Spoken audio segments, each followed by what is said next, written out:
इथे मी एक बाउल घेतलेलं, त्यामध्ये आपण छान मार्केटमधनं आणलेलं ताक टाकून घेणार आहोत। या ताकामध्ये आपल्याला 4 ते 5 क्यूब छान आईसचे टाकून घेऊयात आणि यामध्ये आपण टाकणार आहोत 4 चम्मच साखर।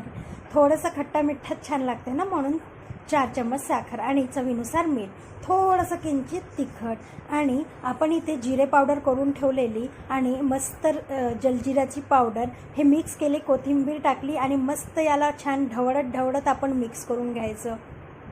हे इतकं मिक्स करायचं की पूर्ण एकजीव झालं पाहिजे आणि आपला थंडगार असा मठ्ठा एकदम रेडी।